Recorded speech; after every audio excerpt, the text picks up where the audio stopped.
Oh, baby, you know what time it is. It's Wednesday, and there's only one thing that goes down on a Wednesday. It's What the Happened Wednesday podcast. Paulie Burmeister here, Chris Sims, episode number 323. Wow, big here number. for NBC Sports. Big number. They're paying me $1 million per episode, so they owe me a lot of money. Yeah. Yes, sir. Yep. Generic open there. No clips. Doesn't matter. We're here to entertain you, and we got a lot of stuff to break down, certainly. Herbert, Burrow, Bucks O, and D, Steelers, Ravens game, 49ers, Seahawks. We're going to hit it all along with some other topics along the day. What's up, everybody? I'm Chris Sims. This is Chris Sims Unbuttoned, presented by Under Armour. Yes. And you're Paulie Burmeister, the best-dressed 50-year-old man I know. I appreciate that. It's No very problem. nice of you to say that. I'm sitting here watching you, and I wasn't going to bring this up, but I'm watching you. I'm smiling. We didn't have the normal kind of attempted humor funny open. Yes. I've got it for you. Yeah, okay? good. I had a way random dream about you last night. Whoa. You want this? Hold on. Yep, I do. You can this say is no. great. You No. can say no. I really want to hear Okay. it. I mean, yes. I mean, it's going to be a little weird if it gets weird, but Well, it's okay. It's very much PG. If I'm walking around naked in your No, no, dream, no, no. I gotta, No. you got to think about There's a new host nothing- here. There's nothing creepy or uncomfortable. It's Right. just like it's really I was random. there in your dream. Okay, Yeah. so here's the deal. Yeah. I was at my oldest boy was little in this dream. He was Yeah. like in the 4 or 5 year old range. We're at Right. a t-ball game where the kids can't hit it, so someone just kind of lobs it in there. That's me. That's think where I come in we've handy. advanced from the t-ball. Yeah. We're just lobbing it in. Yeah. For some reason, they need one of the parents to come out and do it. I didn't know you were there. Out of the other side comes Chris Sims. I'm Right. like, hey, that's my man. He's going to lob a few in. Right. You just start throwing gas. Gas. Like you're throwing The young kids. 95 You gotta against bring these it. kids. It's like a bad Will Ferrell movie. Yeah. You're blowing it by the kids, and they're crying. Right. And people are looking at me like, Yeah. you know this You guy? know this guy? Are you going to do something? I'm like, yeah. So Right. I grab a bat. Right. And apparently the on deck circle was in center field, and you had to go through a McDonald's. So I'm standing in the McDonald's line, Randomness of dreams. pushing right people there. out of the way, waiting to get up to bat against Yeah. you. And I decided I don't like my bat. It's got Right. too much like whip and too much flex in it. Yeah, right. And as I'm thinking, I don't think I can hit Chris's heat with this bat, I Right. woke up. Right. Oh, damn. Yeah. And I'll take a large fry with some chicken McNuggets.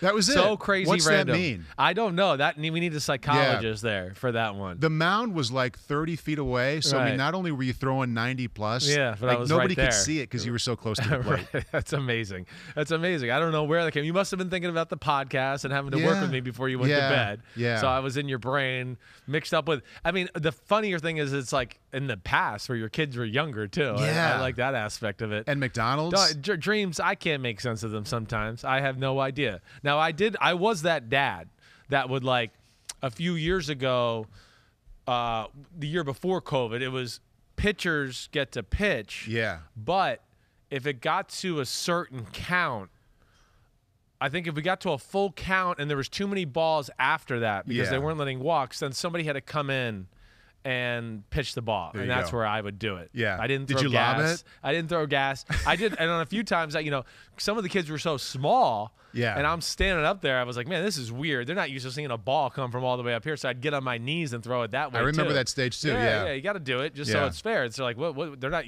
used to Randy Johnson pitching here, so let's Yeah. get down to their level where they're used to seeing a ball come out of somebody's hands. Made the kids cry, Chris. yeah, Come on. made Yeah. them cry. Yes, love it. Okay, football? Yeah, let's do it. Football.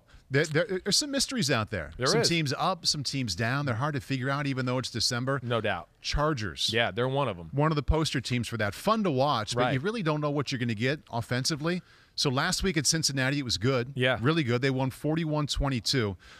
Last 4 weeks, 20 points against Minnesota. Right. 41 Pittsburgh, 13 Denver, and then 41 Sunday. Yeah. What's the deal? Well, I think the big thing I look at more than anything is the way they called the game, the way they approached this game a little bit against the Cincinnati Bengals. The Chargers are one of those teams you mentioned.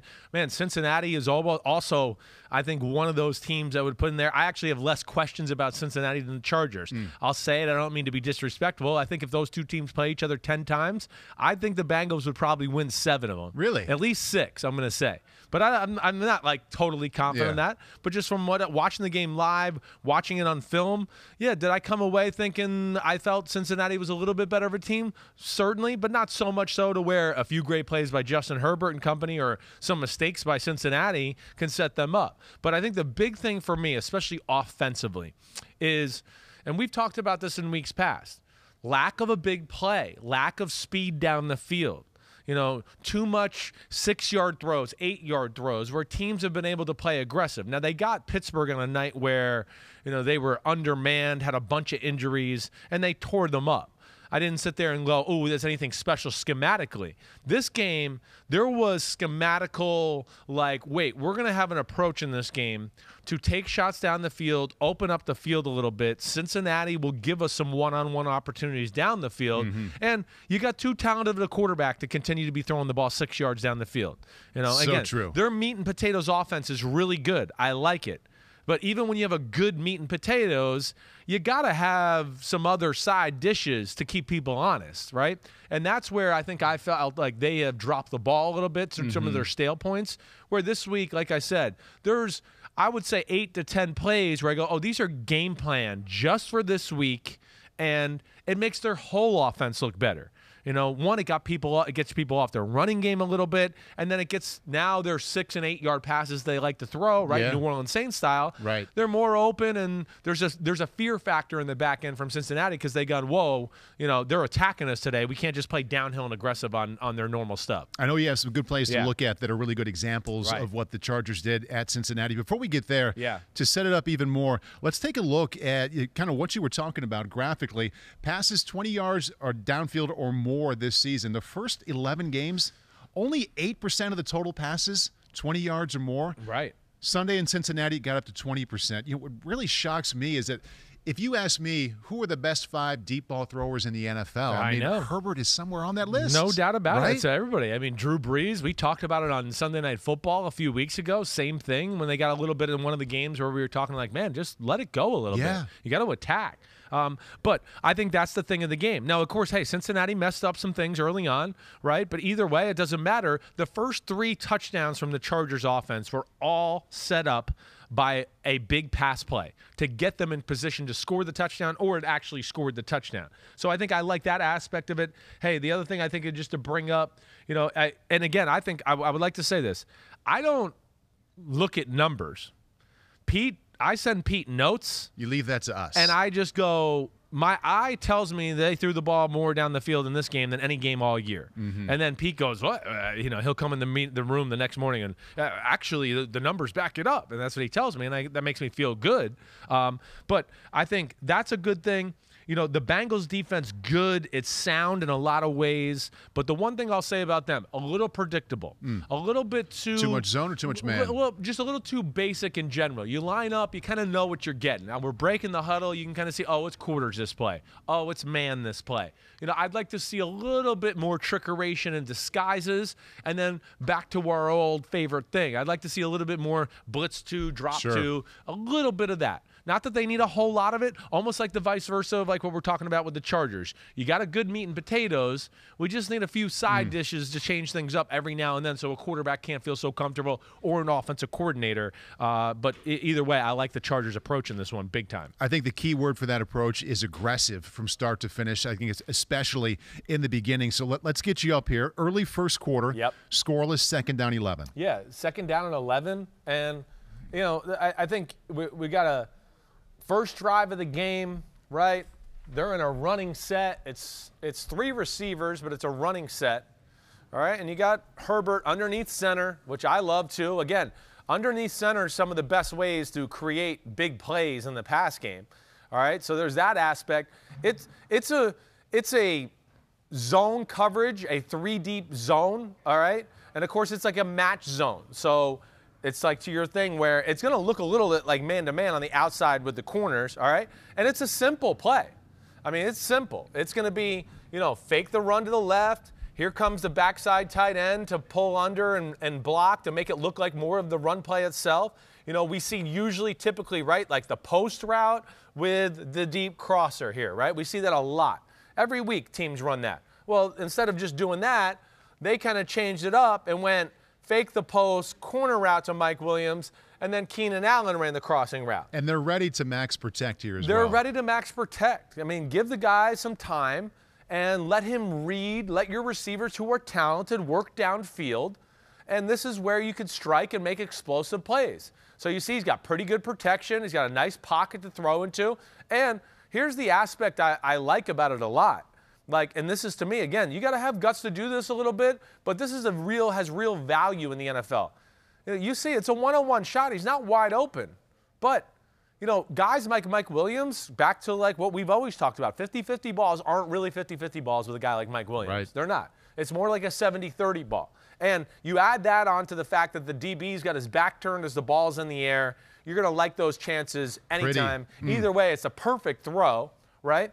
And not like it reinvented the wheel with, oh, wow, this is some crazy play, but good basics, aggressive, and tying together with an offensive play that you run a whole lot. How many times have we broken down the inside zone, tight end goes the backside, they press the front gap if they add it, if they don't, there's going to be a backside hole, right? Well, they do that a lot. So they use that off of that ties it together. It's not like, oh, wow, our team has to learn some new crazy play, but it's effective, and it gets Cincinnati thinking early to where they got to back the off of some of the other stuff. Take it right here and pause it. And if you're just listening, hopefully you're watching with us, but if you're listening, I want to pause it right here. So Justin Herbert's getting set up and thinking back to where this conversation started about us wondering, why aren't they throwing the ball downfield more often like this, like they did Sunday, on every single Sunday? Hit play, and let's watch the ease with which he throws the ball 50 yards. It's like he's throwing a screen pass. Really, watch his mechanics. I know. I know. How does that guy not let that ball go 10 times a game like that? I don't know either. And that's where I think the coaching staff's dropped the ball there. That's where, and it added to it. We talked a little last week with my father, right? Chargers are pass protecting great.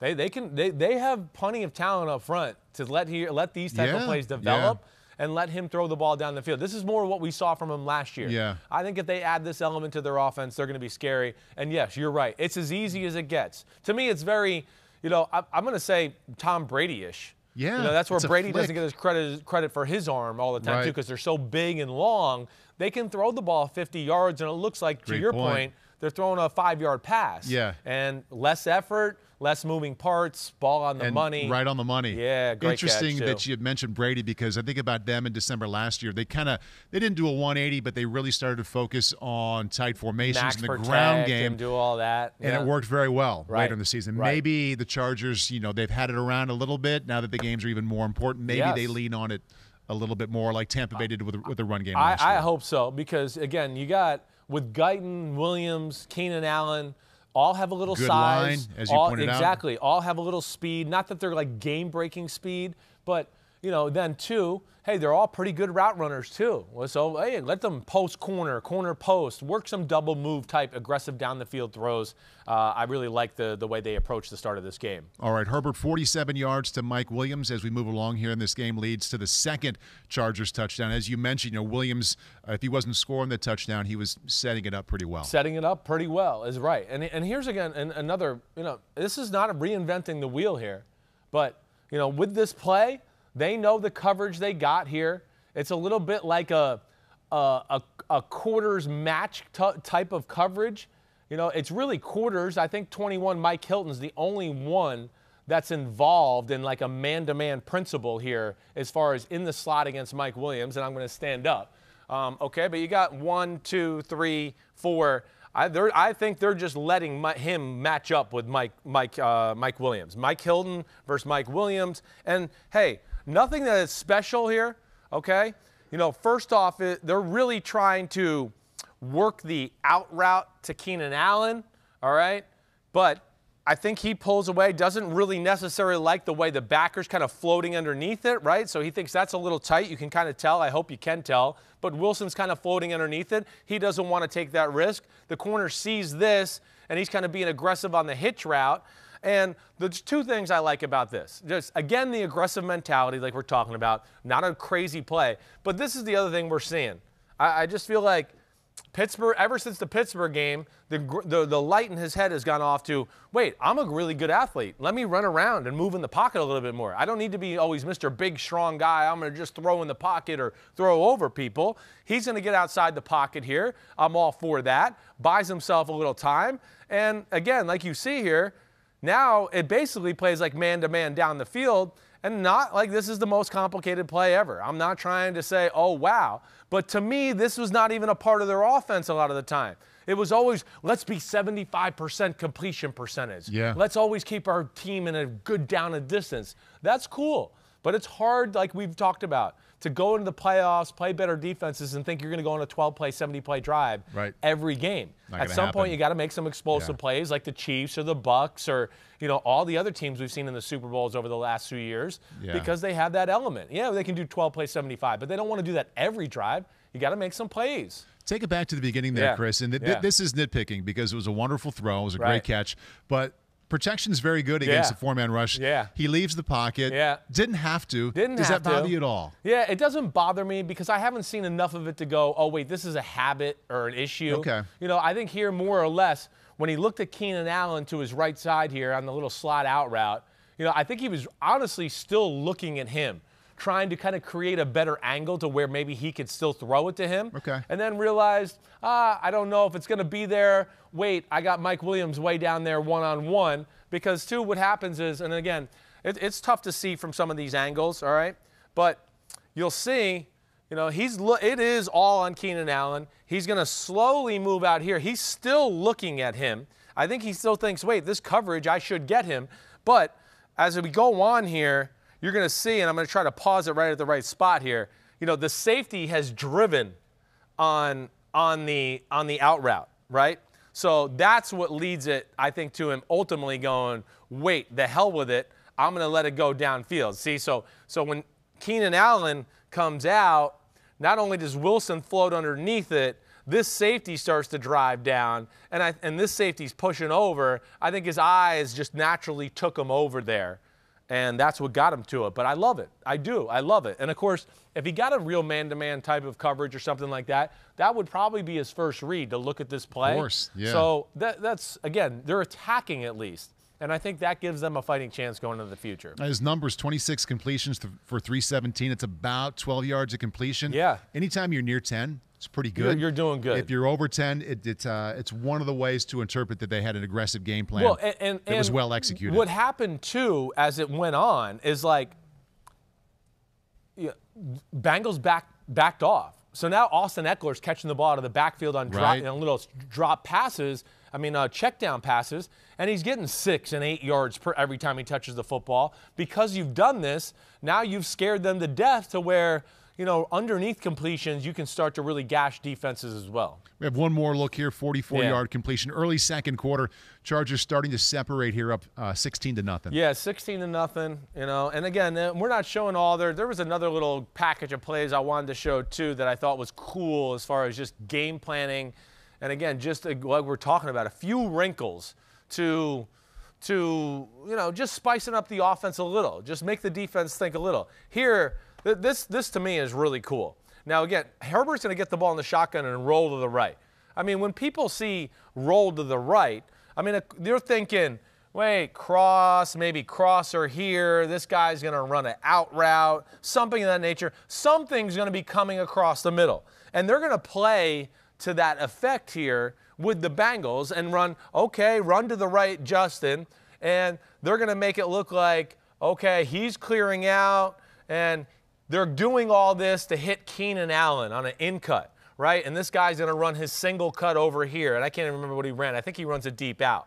But that's what so the defense sees this route combination, and they're going, oh, all right, he's just trying to go 1 to 2 to the backside. But what they do is they throw a little curveball. As he starts to get down here and kind of go through the inside shoulder of the safety, he breaks to the backside corner. And now this is where the old adage of, arm strength is not important kind of shows to be important on these plays. Because now, first off, the Washington football team's not calling this play with Tyler Heineke. All right, there's a handful of quarterbacks because they're just not calling it. It's never going to be on their radar. They'll never call it ever in the history of their game. The 50-yard flag route the doesn't 50-yard exist for flag everybody. route, right? As you run to the other edge of the numbers, all right, and set up on your own 45-yard line, and now launch back. And again, it's not the most perfect throw. Gave he him a probably chance, could have got it though. out. But again, it's a pretty good-sized receiver, Yep. one-on-one downfield, and this time not even with a corner. It's Jesse Bates, a safety, who I think is a hell of a player, not having his best year this year, but nonetheless, you take your top 3 receivers on a safety one-on-one down the field all the time. All the time. So that ends up in a touchdown. And to me, that was the difference in the football game as far as, they scored touchdowns.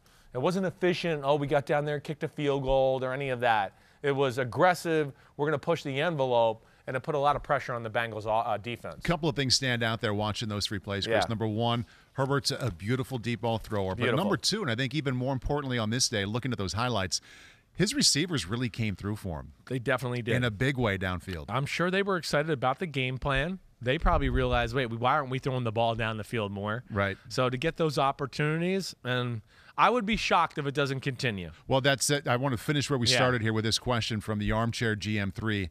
Hey, guys, I'm wondering why you think the Chargers rarely throw the deep ball. We're really finishing where we started here. Justin Herbert is one of the better deep throwers in the league. It seems like many of the plays, the receivers are 5 or 15 yards downfield. Yeah, again, I don't have the exact answer. What I would try to tell you by connecting dots a little bit, you got Joe Lombardi, who came from the Saints. They're all about efficiency and let's keep our offense in good positions because they believe in their playbook and they believe if you get in 2nd and 6 or 7, they got a great list of plays for that. And if you get them in the 3rd and 2, they go, we got you by the balls and we're going to be able to do whatever we want. So that's kind of how they believe in New Orleans, Joe Lombardi.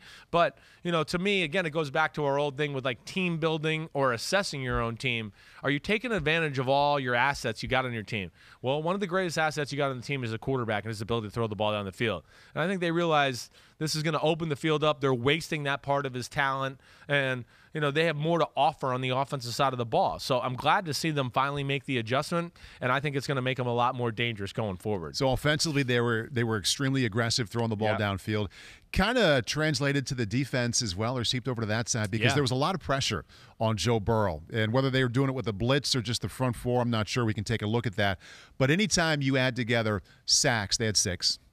Turnovers 4, and the number is up into double digits. Yeah. Your defense deserves a lot of credit. They definitely do. They're well coached in the pass game. They really are. They do have pass rushers. That's for sure. We talk about the only issue they really got is they can't stop the run. They can't. And they're undersized in there. The kid, their Covington, he played good in this game to slow down the run a little bit. Number 95, their defensive tackle. They did a nice job against Mixon. They did. They hung in there. And again, where I would argue is just a little bit like where I would have loved to see this game played a little cleaner to really, I think we would have got a better feel for each team. But, hey, the Bengals, before they got warmed up, they were down 16-0. Right. And then they went 3 and out, and it was 24-0. So they had to get back to the pass. They never really got to say, okay, we can lean on them with our run game a little bit. The game played out in a way that I think favors the Chargers. But I'm not going to take, again, I know it sounds like I'm making excuses for them right now. Hey, Uchenna Nwosu, I mean, hey, he beat Jonah Williams at left tackle. Mano y mano. If there's an issue that I do look at with the Bengals, they're not the best pass protecting team. I really like their offense. I like the way they run the ball. I love the way they tie their play action and bootlegs together. They always take a few shots down the field like we're talking about with the Chargers. Joe Burrow and those receivers, when they got one-on-ones on the outside, they'll take those and throw it. They will. But, between strip sack fumble, yep. Oh, we got a 60-yard bomb down the right sideline to Jamar Chase. What? He tipped the ball up and it got intercepted? There you go right off the bat after a good first drive by the Chargers where you're down 16-0 and you got some issues there. So Burrow was pressured 40% of his dropbacks against the Chargers. Do you think that was a game plan thing? Chargers saw what you just pointed out. Hey, they don't protect that well, and they dialed it up a little more? I think so. I mean, again, I should ask Pete, and I didn't ask him this, but I'd be interested to know. I mean, how much did the Chargers really blitz? I didn't get the sense watching the game that it was crazy. I think they just realized, wait, we got some mismatches here. It's a kind of a young, still learning offensive line with Cincinnati. I think that's the big thing that I would say about them. They got two guys on the right side that are young as far as Adeniji, and they started another young kid. I'm blanking on his name. I got to look it up. Either way, at right tackle. So they got him, Jonah Williams. Hey, this is his, he's still learning left tackle. So, yeah, they got beat just mano a mano, but I don't feel like it was dialing up the pressure that really did it. I just feel like it was Bosa, Tillery, and company that, got after their ass a little bit. Yeah, Bosa was limited, played well less than half the snaps, effective when he was out there. But, right. I mean, credit to them that they got a lot of that pressure without him on the field. Staley is one of the guys that does what we talk about a lot. Mm-hmm. It's not going to be five-man pressures a whole lot.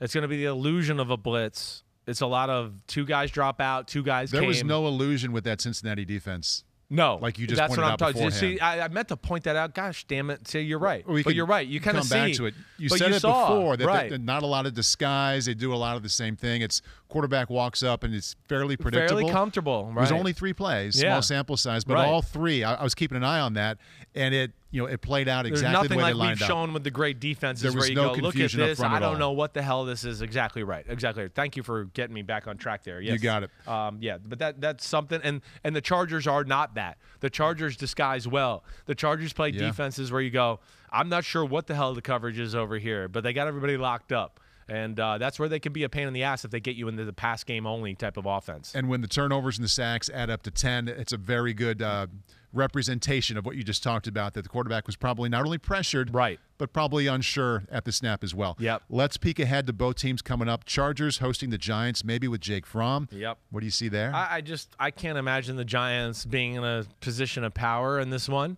The offense, of course, is going to have issues. The Giants, again, how do you take advantage of the Chargers defense? You run the ball. Well, the Giants can't run the freaking football. They stink at it. So I don't know if they're going to really be able to benefit from that. Yeah. And now you got Jake Fromm passing the ball against the Chargers, who got, good corners, good safeties, athletic middle linebackers, and a good pass rush. I mean, I don't like that. And then on the other side of the ball, the Giants are smartly coached on the defensive side of the ball, but to me, lack high-end talent. Have a lot of good, but there's no one great. Mm-hmm. And I don't know if that's going to stop Justin Herbert and company in this showdown. It feels like the kind of game, if they hit 21 or 24 points, they'd be in the Chargers. It's over. It's a win. It's right?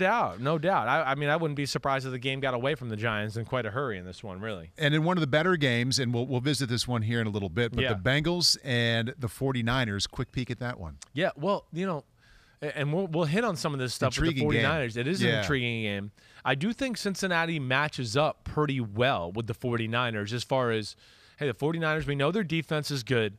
You and I have talked before already. Like, they can stop the run, right? Their pass defense is good. Teams don't seem to want to attack their corners and just go, let's throw the ball outside. Seattle did that, and we're going to show that here in a little bit. Yeah. Some other teams who have been successful, whether it was Wentz or even the Packers, they did that. Wait, why are we letting them off the hook with these below-average corners out here? We got to take advantage of that. The Bengals, I don't know what the numbers were, Pete. I don't know if you got them by any chance as far as the Bengals outside the numbers, but my eye tells me through the season that if you give me 10-yard outs, if you give 20-yard comebacks, Joe Burrow will throw them, and he threw it phenomenal last week, and I would expect that to continue even with the dislocated pinky. So Pete has set me up for success here. Yeah. Burrow has the 4th most passing yards and passing touchdowns outside the numbers this season, but also the most interceptions with 8. Okay. All right. They're taking risks. Yeah, they're taking risks. They're not afraid. Again, and to me, their offense has just continued to expand as the year went on. It's a fun watch, isn't it? It is a fun watch. It really is. The last 3 weeks, I've really enjoyed watching them going, wait, here come – they have a zig for every zag without getting too technical.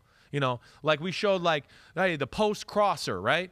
That we showed everybody runs the post and the crosser. Well, they'll run that play, but then a few plays later, it'll be the guy stops the post and curls up over the ball 25 yards downfield, and the guy who's supposed to run the crosser, he ran to where the ball was and then came all the way back out. So they always give you You can't just play us to what you've seen. We're going to have Right. something off of that, and I always think that's a huge part. And for as dedicated as they are, for good reason, for pushing the ball downfield and taking advantage of Burrow and the receivers, they don't get away from the run game too much. I mean, Mixon, I think he had 19 carries, less Yes. than 3 yards per carry. Yes. So it wasn't working, but it shows they were committed to at least keeping that part of the rotation. But ever since the bye week, I feel like they've been more committed to the run. Right.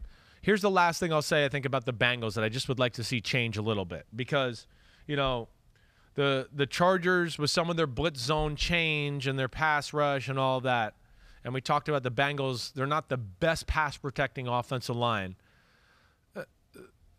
I'd like to see them do a little max protect, let our guys work down the field a little. Don't always make it all on Joe to move in the pocket perfectly and feel like, hey, I got to get this out somewhat on time, or I got to make a move and extend the play.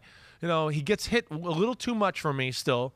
And, yeah, keep a tight end in.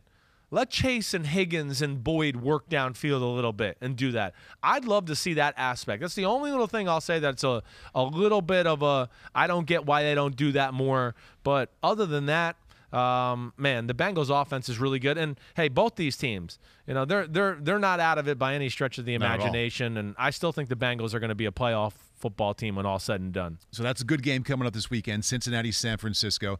Bengals coming off a loss. 49ers also coming off a loss. And, you know, thinking about teams that are hard to predict that, you know, you want to jump on and say, yes, that's what I thought they could be. And then they jump back and you're like, whoa, I'm not sure. It was kind of a woe game against Seattle. Let's start with the Seahawks offense that had been just so poor. Suddenly found its way, especially in key moments against this Niners defense. I think that's the key, the big thing. You know, again, the 49ers had the little disease again that we've talked about where, man, they want to mess things up. You know, whether it's, hey, you get a big turnover and then you get a safety, or, well, I throw a ball down the middle of the field 5 feet over the head of George Kittle, you know, on a first down. There's no reason. Or throw another first down interception where I run a play-action pass and just think, wait, it's been open all year. Let me just throw it. And Bobby Wagner, it hits him right in the belly button. So they do that. You know, some personal fouls. I mean, you know, it was a little bit of like, I thought the 49ers have gotten these out of their system the last few weeks, and it all came back again. And it's not that it was an overly pretty offensive showing from Seattle. No, it wasn't. But every time it was a gotta-have-it play or moment, there were a lot of those. they won those. Right. And I think my big issue more than anything would be, and this is going to come up in another game we're going to talk about. You know, to me, the 49ers let the Seahawks off the hook with some of their defensive calls. That's what I would say. You got a struggling offense. Quarterback who's not playing his best.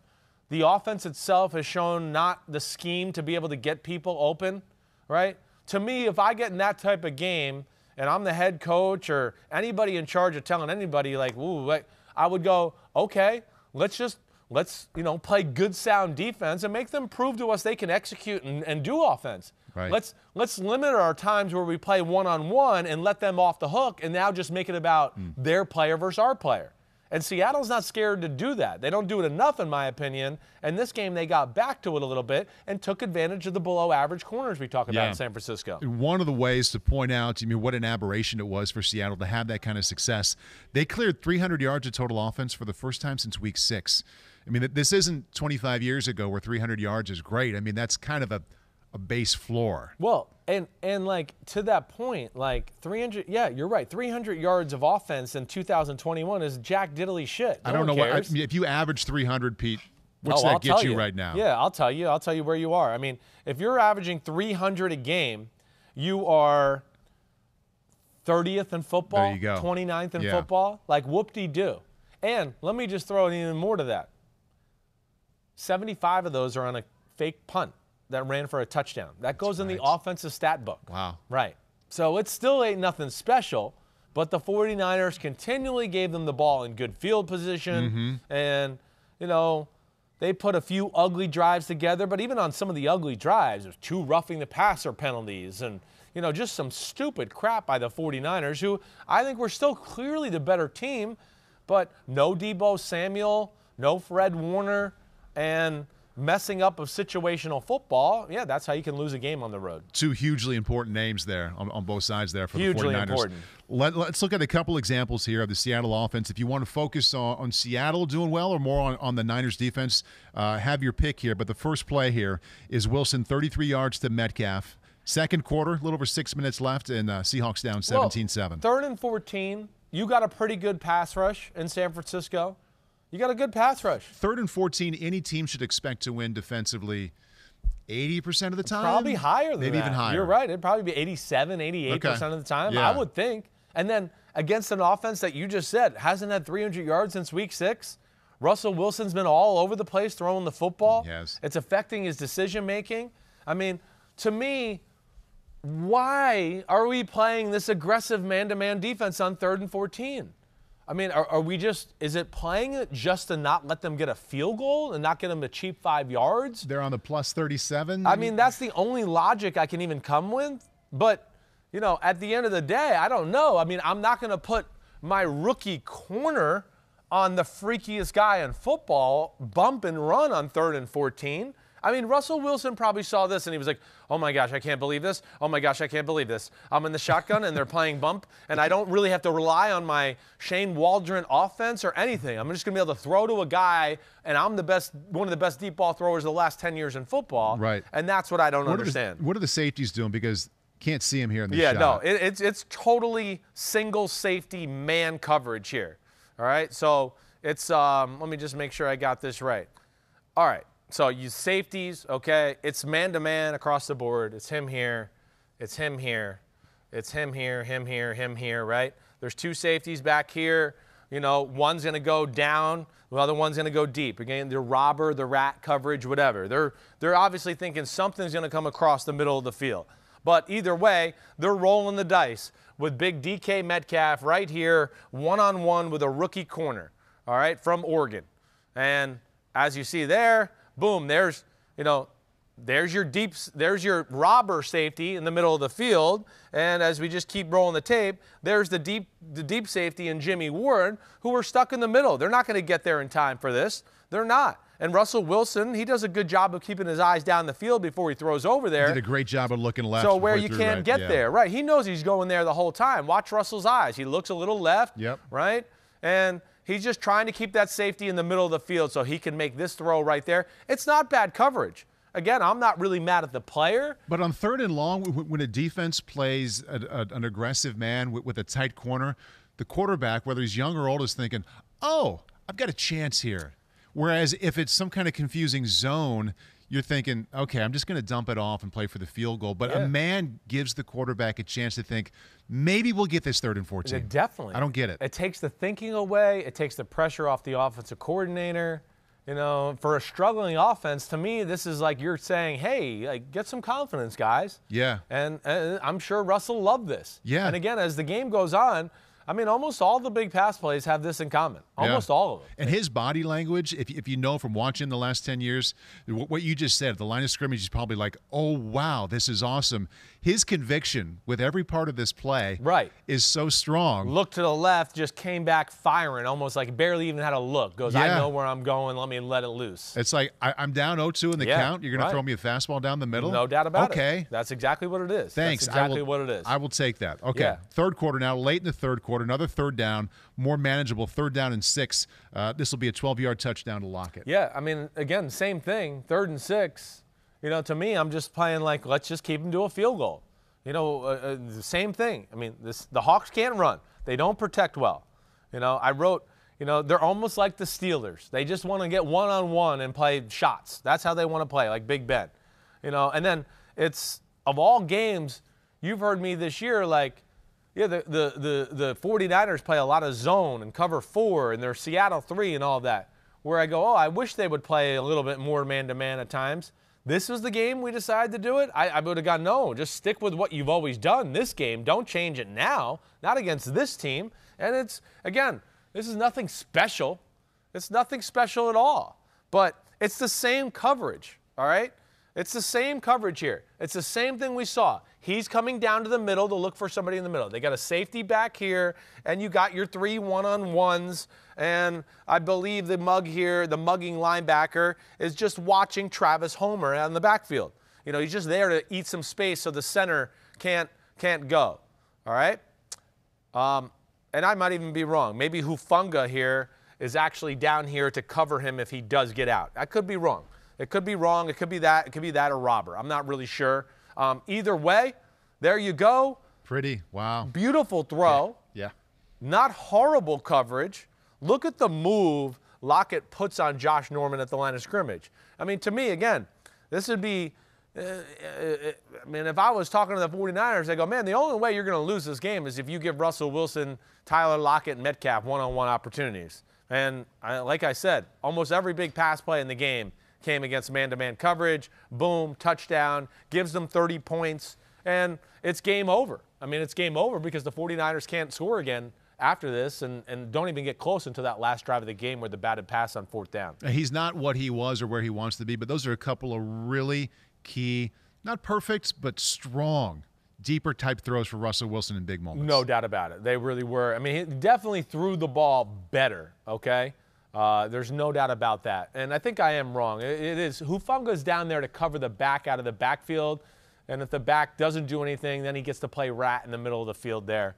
But either way, it ends up one-on-one outside, and you can see the beautiful throw and catch. All right, other side, Niners offense against the Seahawks defense. We're going to focus on the quarterback spot.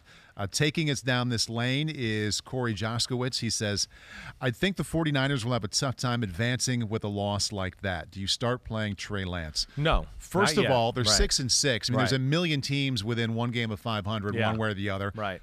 Niners are one of those teams at 500. And Trey Lance may be the future, but, I mean, somebody needs to sell me or point out how he would be the better path to being around in January right now. Yeah, of course not. And I mean, again, well, you look at their schedule. All right, Cincinnati this week at Cincinnati. All right, coin flip game. I certainly could see the 49ers winning, right? It's coin flip. Mm-hmm. Week after that, it's the Falcons.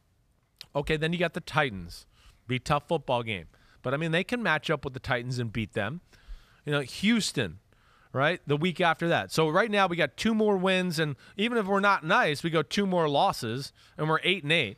All right, and then you got the Rams the last game of the year where the 49ers have had the Rams number, right? So I don't know. I mean, if they go 3-2 here down the stretch and they're 9-8, right, I mean, that might get you in the playoffs this year. It probably will. Right. And they kind of teased with those 3 wins in a row that they would be one of the upper echelon teams, and maybe they will be. Yeah. Maybe they'll get to January. Right. They'll figure out the next few games. Yeah. But really, if you back up a month, they're in the same spot they were. Like, okay, they have a fighting chance to get in. Yeah. They're in that position right now. Yeah. No, they're in that position. There's still a lot of talent on their football team. You know, I don't know. Maybe this is the team they are. I thought they got this out of their system a little bit, kind of like I thought Kansas City got drops and dumb interceptions and things out of their system. But maybe we just need to come to terms this is what they are this year. How much can you really evaluate that game? I mean, considering what Deebo Samuel had become in that offense, pass game and run game? Killed them. With him not out there. Yeah, it kills that. It killed that. No Fred Warner. I mean, both of those. The 49ers are very dependent on their stars. You know, they really are, maybe more than other teams because their scheme is so based around them. And, yeah, Shanahan, they got back on the right track because of Deebo and his ability to be a weapon and use them in so many different ways that, yeah, we've seen in the Shanahan era. When there's injuries, they have a hard time kind of figuring out ways to win football games. You know, he wants to use his stars as either a decoy or he's going to wear them out with creative game planning. Yeah. Deebo wasn't in this game. Guess who went off? George Kittle for 188 yards, right? So he went to that part of the playbook and said, let me them over 95 ways with George Kittle here, right? So, yeah, it hurts them. They need that other extra weapon or arsenal in their offense because, yeah, Jimmy in the pass offense isn't great. It's not. They're not going to carry the team. It's good enough, and certainly good enough when you have all the other things working, the run game, the Deebo Samuel run game, all that working. Then Jimmy, and you can be a damn good football team and play with anybody. But when they don't have that, yeah, as you saw, there's some moments of struggling. And the other thing I'll say too, you know, one of the things I think was the theme of the weekend a little bit, it was a lot of divisional games. And the one thing as I went back and watched film more and more, is just, you always forget in divisional games, these teams know how to defend each other a little bit. They know some of the tricks of the trade. They know what these coaches like to do. Wait, I've been coaching against this guy for, twice a year for the last few years. I know what he wants to go to. I know how he's trying to expose me. And they've tinkered throughout that process to find ways to, wait, Shanahan and the run game have gashed me. Let me find ways that I can't continue to live this way if we're going to play him twice a year. Seattle understands how to defend the Shanahan run game. They understand how to play the cutback lanes and the outside zone in that, to where that's why I think Seattle's had San Francisco's the Niners number a little bit.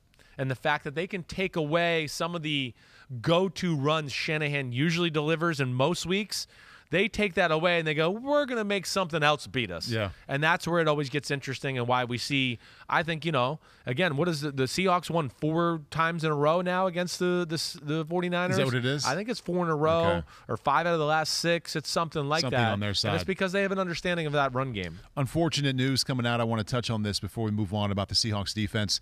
Jamal Adams is out for the year. We have a question from Mike in Elma. Is the signing of Jamal Adams a failure? 0 sacks this year, 9.5 sacks in 12 games last year. Seems like he got his money, and the effort has been questionable. And what's not brought up there is the first-round picks they gave up to get him. Yeah, sure. So we take a look here at what he's done the last couple of seasons, considering the heavy price they got to get him. Back to the main points, would you call their acquisition of Adams a failure? No, I don't. I will not. First off, energy is never an issue with Jamal Adams. He's out there with his ass and hair on fire every week. He fits exactly what they want to do. They're not a great defense. Hey, has he made some mistakes, as I'll point out? But, this is where I wish Pete could chime in. And I wanted to show some of these plays during the podcast. But, again, the last few podcasts, we've gone like 2 hours plus. So we're trying to limit the plays a little bit. But Pete will attest that I showed him a few plays this morning to go, listen, here, Jamal Adams' PFF grade's probably not that great this week. They ask him to do things. He is in the flaw spot of the defense almost always. Hey, we're going to put you in the one spot that if they dial up the right play, man, you better be Superman, or you're going to get over. And you've heard me say that before, but I had some plays picked out to show you, to go like, here he is covering George Kittle man-to-man, but he's also responsible for the C-gap. Yeah. And it's the 49ers who run at the C-gap better than anybody, and they fake a run right at the C-gap, and George Kittle comes out like he's blocking, and, of course, he's going, wait, this is a great running team. Let me fill the hole. Oh, wait, he snuck out and went out. Yeah. Like, that to me is not Jamal Adams' fault. That to me is you're putting a guy and expecting him to be Superman.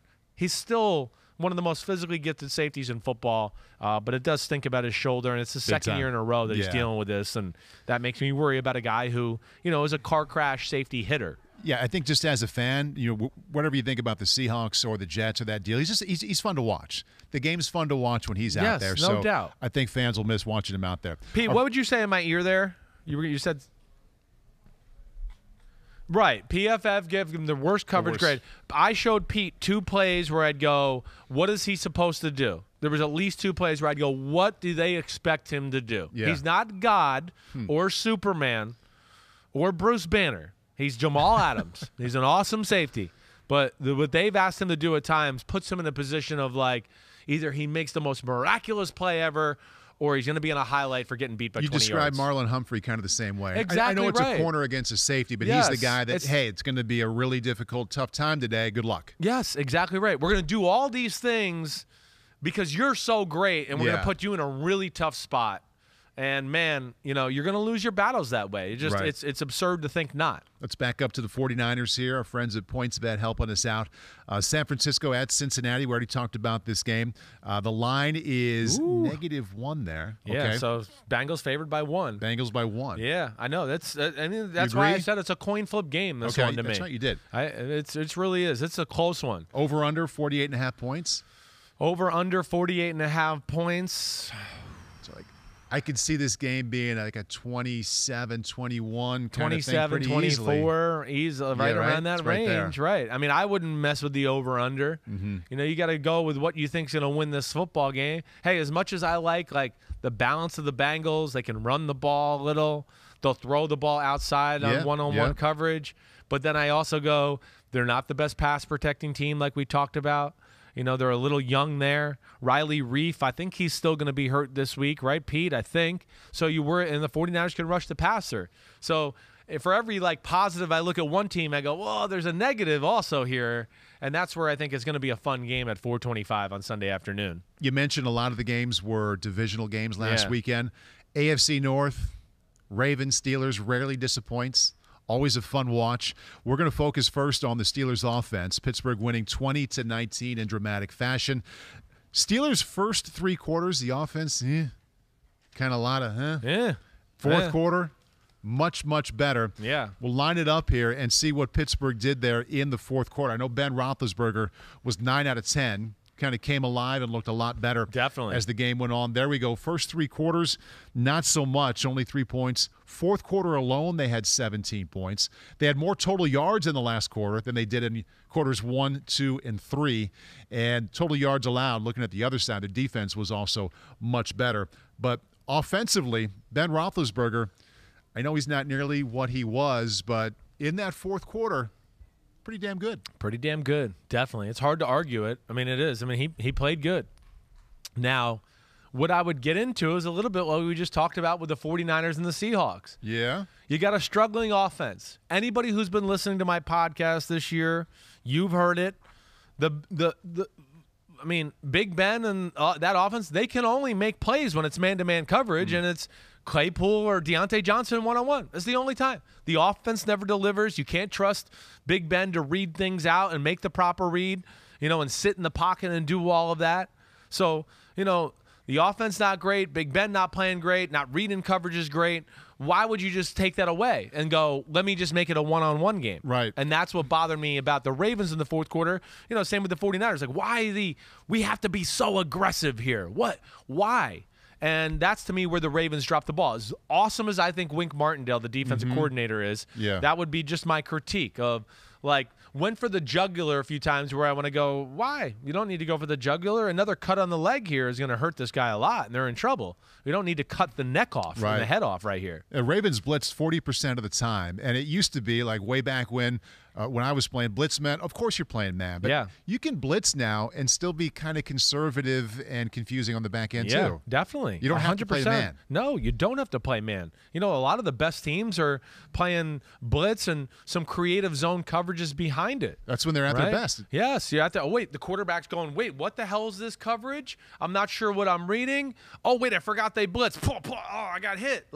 That's what you want to do in those situations. They unfortunately get into too much right now of they blitz and they all-out blitz with no safety in the middle of the field, and they make it a one-on-one game. Yeah. And we've seen teams that understand it or have a quarterback or a system that can, have answers to that. Sure. Has exposed them a little bit, whether it was the Raiders week 1, the Bengals in that game when they beat them, and of course this one, again, another divisional matchup where they know the rules of certain things they do, and they use it against the Ravens. We showed the graphic of all the success Pittsburgh had in the fourth quarter compared to the start of the game or the first 3 quarters. I mentioned Ben Roethlisberger, 9 out of 10, a couple of touchdowns in the fourth quarter. So let's focus on that final quarter here with the 3 plays we look at, beginning with Roethlisberger, 40 yards to Chase Claypool on a 3rd down and 1 situation. This is early fourth, 14:35 in the game, and Pittsburgh down 10-3. Yeah, I mean, first off, it's 7-3 at the half. They played somewhat vanilla the whole first half, and Pittsburgh couldn't do anything. They played somewhat vanilla the whole third quarter. Pittsburgh couldn't do anything. Couldn't do anything. So why not continue to – Why not keep doing it? They're not a great pass-protecting team, as far as Pittsburgh's concerned. They're not a great run team. You got a pretty good run-stopping defense. You got some big guys there. Why are we going for it's the 3rd and 1 and we got to make sure they lose 5 yards defense? That's where I would just question it. And here, look at this. And again, these aren't my drawings. I can't remember. Is this a Tony Romo? I think this is Tony Jim and Romo, Tony. yeah, writing on the board here. But yeah, he sees the plays going. Hey, this is a play Pittsburgh used to do with Antonio Brown. You know, it's a cheap way to get explosive plays on short yardage situations. When you think, oh, everyone wants to stop the run. And it is a run formation. It's a run formation, right? The bunch, the Steelers like to just double team, do stuff like this, and let him just kind of find a gap and smash it in there. Now, where I want to say is like, okay, first off, you've been stopping the run with normal defenses all game long. So why do we have to commit, you know, everybody at the line of scrimmage? Patrick Queen's going to blitz, you know, and do a run blitz here. Why do we have to do it this way, okay? And here you go. I mean, you got Marlon Humphrey off the edge. 2, 3, 4, 5, 6, 7 guys blitzing. And then you got really 8 because Chuck Clark's going to get up in there too. And now you just have two one-on-one matchups with Anthony Everett, and I think that might be Jimmy Smith, the other guy. Oh, no, it's not Jimmy Smith. That's it's 21. 21's a young guy. I forget his name. But either way, it's Jimmy Smith up here one-on-one, and they're going to do exactly what you see, slant and deep cross. Well, if you protect it, Brandon Stevens is 21. Thank you. Either way, okay, if you protect it, you're going to have a shot to strike down the field. And you could see here, first off, when you blitz this many guys right between the tackles, guys end up in the same gaps. They have more blitzers than they blockers, but it doesn't matter. Because of the way they blitz and smash it in there, you could see you got some guys being blocked by two guys being blocked by one guy. The numbers are in their favor, all right? But either way, as you'll see, and it goes, I mean, Anthony Everett has no chance here. He has no chance. He has to play a little outside leverage in case they ran some toss. He's the outside gap defender, so he's got to be out there. And now it's a little run fake. Claypool takes the inside release and gets on the inside edge, and the play's over right there. I mean, the play's over. Claypool's 6'4" and runs 4'3". It's over. He's got to step on the guy. Anthony Everett's really fast too, but not as fast or the same fast as Chase Claypool. And here we go. I mean, Steelers offense couldn't do anything. Right. And now you've given them a little momentum to, you know, feel like they're doing okay. Hold on. It's my wire. You good? I'm back? I'm back. Yes, this thing's not screwed in. We got to screw wires in for them to work, so that's not screwed in. Here we go. Everybody got me? Yeah. Okay, yes. Here we go. Screw you, wire. All right, so there's that. So there's that. Right. That's a 3rd and 1 conversion. Big play, momentum, leading to this on the very next play. The very next play. Like, again, they've done nothing. You're up 7. Like, why? They're going to dial up an all-out blitz again. An all-out blitz. And this is one where, you know, I'm going to just go right to the all-22 here so we could watch it, all right? Because we got that right after this. All right, so you see it's all out there, and it's going to be the touchdown, but this is what I want to get to right here. You know, again, this is a game plan play. They must have felt comfortable about, you know, wait, we got the old 4 across look a little bit here. That whenever you see that, and I know this guy's down here in a bump, but when you see that, you got to think something's up. And Baltimore's going to bring the pressure. Guys off the edge, 6-man pressure, and Big Ben does a great job of kind of making Chuck Clark freeze with his pump fake right here because he's free coming off the edge. But I think he knows what he's got down the field. He just wants to buy himself 1 or 2 seconds. And within this, okay, they're not switching these off, right? So you got here Deontay Johnson post and McLeod running the corner route, and they don't switch them off. They play to where, no, you got him on the out route and you got him on the in route no matter what. So you guys better not run into each other. Okay, well, there you go. Here comes the all-out blitz. And Big Ben does a good job on Chuck Clark just to make him jump because he's trying to protect Freiermuth in the flat. But you can see. Was there anybody more open all weekend than that? No. I mean, it's not even And as close. you watch, they run into each other right here. Yeah. And it doesn't even matter that they run into each other. The play's already over. There's no safety. He releases inside. What do you want Anthony Everett to do? And it's the same thing of the last play in the sense that half a second off the ball, the play's over. It's over. The receiver gets to the inside, and he can and run there's 4-3-2, no safety in the middle. and there's no safety in the middle of the field. It's not even close. There's nothing you can do, and I'm sure Anthony Everett got a bad PFF covering grade because of these two plays.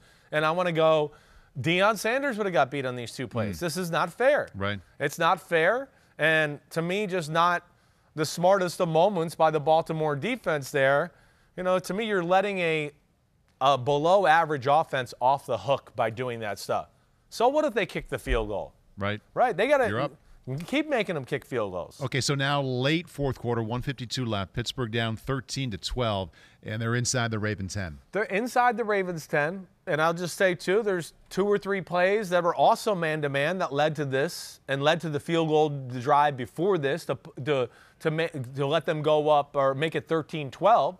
So I'm just trying to give everybody, again, a synopsis of what happened here. But, okay, big pass play.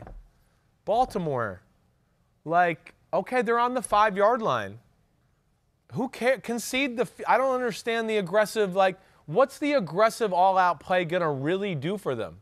I mean, you get a sack, it's still a chip shot field goal. Exactly. What's the point?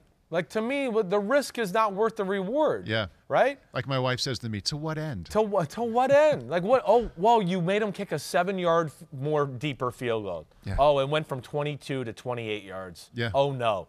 I don't know if they'll be able to make it. I mean, to me, that's where I don't understand the logic here. And, again, it's an all-out blitz look. It's the Baltimore Ravens, Pittsburgh Steelers. Do you think Pittsburgh doesn't understand some of the rules? And the word bubble above Ben Roethlisberger right now would be the same as we saw with Russell Wilson earlier. He's going, thank God. Oh, good. Thank God. Now I've got a real fighting chance. All I got to do is find my one guy I want on a matchup, and we're good. Or Right. we'll have some route combination to screw them over like we just saw in the last play where we cross them up. Well, this one, you know what they're going to do? They're going to fake the cross. And Baltimore, of course, is worried about the cross because they've been beat by it. Love that play. So they're going to fake it, Yeah. and they're going to get burned by it because the guy's going to put the brakes on and stop back out. But also, here's my other thing to this. 13-12, you're conceding the field goal already. Just don't let it be a touchdown.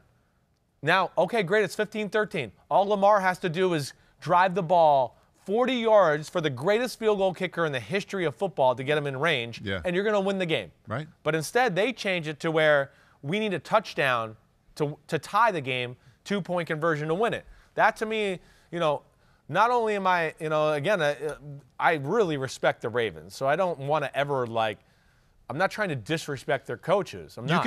You can respect them and think that they're really good and also point out over a 17-game This one, season, I just didn't make sense this week. times where it didn't work. This week, it just didn't make sense to me. That's more than fair. And that's to me where it's I don't know why, why doesn't John Harbaugh just go, hey, let's play coverage. Let's just let them kick the field goal. Let's rush 3. We've seen Big Ben all year long when he holds the ball and starts pumping it. He'll throw the ball to the other team. Yeah. For sure. Let's see it. Right. So here we go. And here it is. We got max protect because they are playing the Ravens and they know them. So they're going, this team, they're going to blitz everybody. So you got 6-man protection. He's staying in. All right. What they do is run the other tight end out here. He looks like he might run some sort of out route or something like that. But what he's really trying to do is just go this way to make sure Marlon Humphrey goes over the top. And Deontay Johnson's going to come underneath. So Marlon Humphrey's worried about, damn, if he runs anything like that coming underneath, I got to get him because we don't switch off in this coverage. So I got to get over there and be Superman, Bruce Banner, and who was the other guy I said before? God. You got to be him, all in one thing here, right? And as you see, watch how it plays out. I mean, here it is. Oh, he gets over the top. Great. I'm going back out. You're screwed. It's a touchdown as long as Big Ben can hit the throw. And he hits it, and unfortunate, that's where Marlon Humphrey tears his pectoral and ends up being done for the year. But again, it's into a division. We kind of know what you're going to do. We're ready for it. And I just don't understand the over-aggressive thought by like I said, a really well-coached Ravens defense Right. that I just think went for the kill a little too much in this game, and I don't understand that. Pittsburgh has won 5 out of 7. Looked like a team that could be around in January playing a little bit. We've talked about Roethlisberger and the receivers quite a bit. Let's turn our focus to the offensive line. And this is from Richard Baggins. He said, why does the Steelers' O-line look lost at times, but on Sunday, once they switch schemes to a more man-up blocking approach, they improve greatly? Is it Big Ben making the calls at the line, or is it something else? No, I think it's they do get away from their man blocking stuff too much. I think it's a great question by Richard Baggins. It really is. It's not a great O-line. We know that. I don't think they're made for inside or outside zone because they're not great athletes. But when we've had other Wednesdays and we showed, I think, like them against Denver earlier this year. Yeah. You know, they're at their best to me when they do pull a lineman or they do 34-35 double, where they try to get, a double on the nose tackle and one guy goes up to the linebacker. A double on the other tackle and another guy goes up to try to find a second-level guy. And then they just let Najee Harris get the ball and come downhill, and he's got great vision and change of direction skills to where he can just find the hole and do that. That's what they got going a little bit in the third and fourth quarter to get some positive stuff in the run game. Again, it wasn't special, as you can see by the numbers. I mean, it wasn't a great day running for them, but that gave them a little bit something as far as momentum, chewing up the clock. And the other thing, too, I think is, Baltimore has a little bit of the problem Pittsburgh does, is they don't have a lot of depth in their front seven. So they started to wear Baltimore's front out a little bit as the game went on there, too, to where that got them some 4- and 6-yard runs and late in the third and fourth quarter that gave them some positive plays. Other side, Lamar Jackson.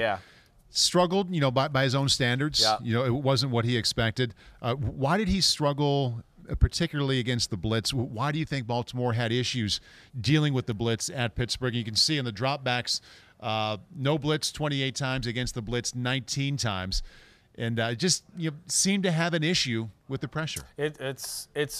We talked about this. I think the Bengals game. Remember at home earlier this year? I believe it was you with me. The Bengals game. Of course, we've talked about the Dolphins Thursday night game. Right. They don't have a great understanding of how to beat the blitz. One, I don't think their plan to beat it is that great offensively. And two, Lamar at times, I don't know if he's doing necessarily the right thing either. So it's a little bit of like two things meeting it ahead to, wow, I mean, you shouldn't be having some of these negative plays that they have against the blitz. And I think teams see that, so they keep going to it. They keep going, I don't know if Lamar knows what he's doing or if he's just relying on his legs to get him out of trouble. And I'm not sure necessarily if Greg Roman has a lot of answers either. So nobody's scared to kind of, push the envelope a little bit on these blitzes. We certainly didn't have an answer for T.J. Watt. No. On that day. And a lot of people haven't. No, they don't. Leads the league in sacks, phenomenal. but he had a day. That, and then the fact of blitzing and Lamar's got nobody open or not knowing where to go. And he runs or holds the ball too long. And he fell into T.J. Watt's lap, I think, 2 different times, too. Yeah, it happened more than once. Yeah, but yes, it just was an underwhelming effort by Lamar and the offense. I put it on both. I look at Lamar in this game and go, we're going to show some plays where he missed it. I wanted to show some other plays to go also see, the offense isn't great either. They don't always deliver for him. When you say the offense around Lamar, are you talking about the other 10 guys out there, or are you talking about the plan? The plan itself and the other 10 guys out there. Their offensive line's not at full strength. They got backup running backs. They got third and fourth string running backs playing starting running back for them. And that's been kind of the theme all season. It's the theme. It's not new. They never can consistently run the ball throughout a game. They're the most misleading top 5 running team in the history of football. Because of Lamar. Because of Lamar. Yeah. Exactly right. A few game plan design runs by him and a scramble for 40 yards, and you've rushed for 100 yards in a game. And you go, oh, they're a great running team. And I'm going to go, not when they hand the ball off to the running back. I mean, again, they fall apart after the first drive, the first 15, where they have a few little, wrinkles or the defense is getting used to how to play the Ravens. And after that, it becomes non-existent. So I think all of it kind of plays together. And, Lamar did not play his best. But like I said, the offense, and there was a few plays I wanted to show here, but we didn't have great angles of the coverage on, the TV cuts and stuff to go, look, here, he's trying to throw to this guy, but they got 4 guys around it. And that's not helping, let alone he's not helping himself too. We do have a number of plays here, I think 4. Yeah. Let's start out halfway through the first quarter, 3rd down and 6. I think Lamar's going to get picked here. Well, again, maybe the biggest play of the game, really, when you look back at it, it's an all-out blitz look. It's 5-on-5 and 5 guys covering 5 guys, and you got 6 pass rushers against 5 blockers. That's all it is. And, again, this has reared its ugly head in Baltimore a lot. And what I don't understand here, and basically what we're going to do here is you're going to have Andrews running the post down the middle and Hollywood Brown in a shallow cross, okay, against this blitz. And you're going to see, first off, I don't know why his eyes go over there. You can see, and I mean that with what's over here that's going to be the answer. He's running. If you throw the ball to him, he's going to get hit, right? The route up top, again, you can see the route at the top of the screen. He's playing inside leverage. It's an all-out blitz, so if he stops or do anything, he's going to be ready to jump it. He's thinking the ball's got to come out quick, okay? So there's really no answers. I don't understand why he's looking over there. Here comes T.J. Watt. I understand that. But what I really want to show everybody is here. This is why this guy's running this route. It's for this right here. On this specific play, hey, posts down the middle are good against all-out blitz, but not the way they switch release this. It doesn't work out quite the same. And this play, shallow cross versus all-out blitz, I can guarantee you since training camp, they told you, hey, you get hot, look for your shallow cross, get the ball out of your hand. All right? For some reason, he never really gets his eyes to Hollywood Brown. Now he sees T.J. Watt bearing down on him, and he tries to make a miss, and it just makes a horrible decision. Yeah, horrible. Yeah. Horrible. And, and in games like this. He just threw it up for grabs. I mean, it's scoreless in the first quarter. It's the first drive of the game. If you ground it, you can kick a field goal. Kick a field goal against a team that we know is struggling on offense. Threw a kick Hail field Mary. goals. I just threw a Hail Mary. Exactly right. So, that of course was a chance for Baltimore to get up, get some momentum, add a few more points on the board, and just a really bad play by Lamar Jackson. Definitely his worst play of the day. For sure. And it came early and would be costly later on. Yep. All right, how about not a Lamar interception, but a Lamar incompletion. 3rd quarter now halfway through, 3rd down and 4. And once again, in Pittsburgh, inside the Pittsburgh 20-yard line. Yeah, again, here we go. We got quarters coverage, all right? It's quarters. It's 3rd and 4. Boom, boom, boom, boom. Okay? It's going to be over here.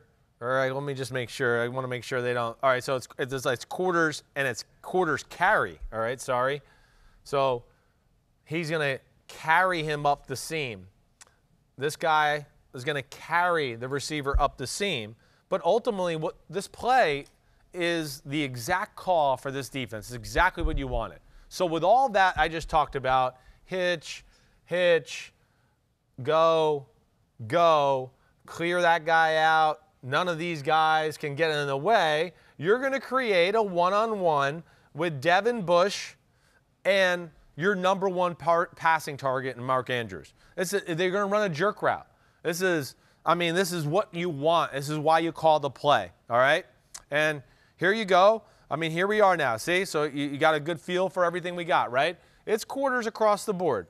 There's nothing. He's carrying this guy just in case he tries to run a beater. They're not going to let you run the little, seam vertical beater and cross the face of the safeties and give an issue there. So here you go. You got one-on-one. He's going to run a little stutter and then come across. He runs a jerk route. We call it a jerk route because you're supposed to make this guy look like a jerk, all right?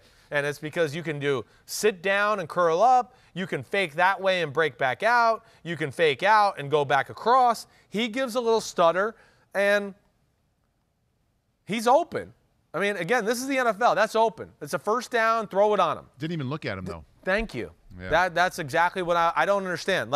He looks at him right. I don't know if he looks at him there or not. I don't know what he's looking at here.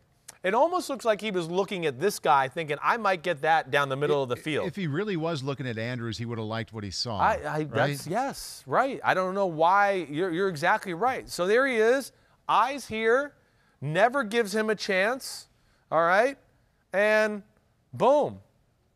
throws it out here to a guy who has nothing to worry about as far as Ahkello Witherspoon other than this guy, because this guy's basically doubled. So he's not worried about him at all. Not at all. It's him. And watch. When he throws, I want everybody to watch too. So this is just, if you want to throw this ball, you get the ball, set hut, take a drop, and you go right to it, right? You don't go, let me look somewhere else, and then go late over into the flat to my running back first at corner. That's a recipe for disaster. But what I want everybody to watch here is watch. I love Mark Andrews. His body language here, because he's going, wait, this ball's coming to me. I'm going to get the first down. Everybody watch him right here in the middle of the screen, and when the ball doesn't go his way. Watch. Puts his arm, gives it the old head.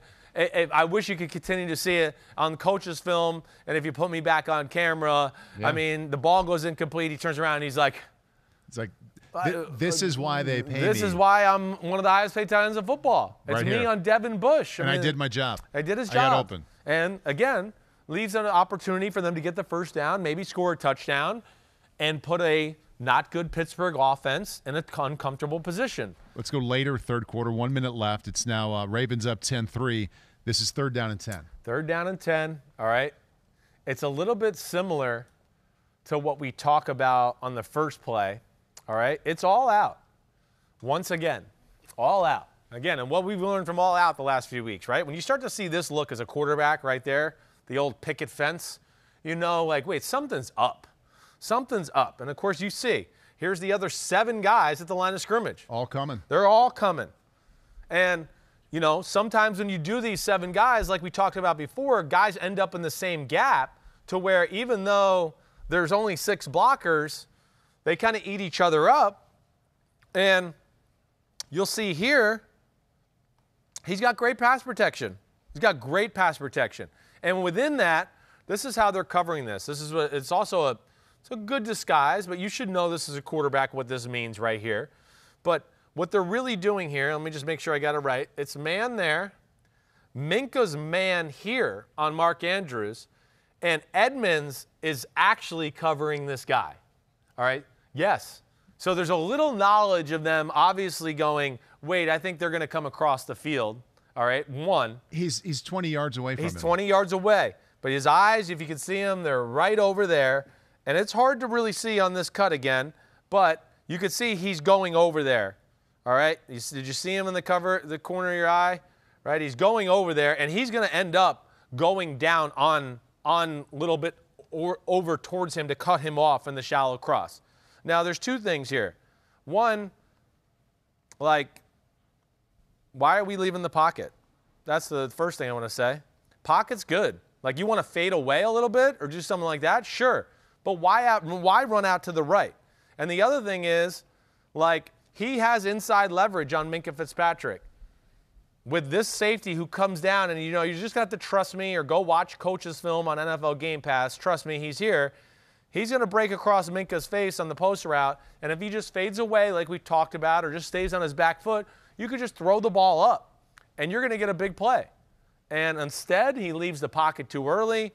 You know, now he's trying to make something happen. He actually almost gets a completion here, unbelievably. Oh, but here we go. I forgot we had this angle. All right? So now you don't have to believe me. You can just see it for yourself. Here we go. Look. See what I mean? He's here. Pocket's still clean. Just hang in there, and you're going to be able to throw this. Look, you don't have to worry about him because his bright lights are all over that guy. Is he open? I know. So that's what I mean. Look, and this is what this route's for. Again, I've been coached by too many people, whether it's Josh McDaniels or John Gruden, whoever. This is what that route is there for. You want to be able to, okay, the pocket's good. Cut to me on camera if you can. Pocket's good. All right, I know they're coming. It's an all-out blitz. Boom. Just throw it up like that's all you got to do. That's all you got to do. You know what got him is that feeling as a quarterback. They're bringing 7. I'm sure I'm going to have to run away from it. Right? I think so. I think you just, at times, you get that and you predetermine and think, they're not going to be able to protect me here. You know, but he looks at the rush and looks like he has, like, he sees, like, nobody's there. I mean, I don't know.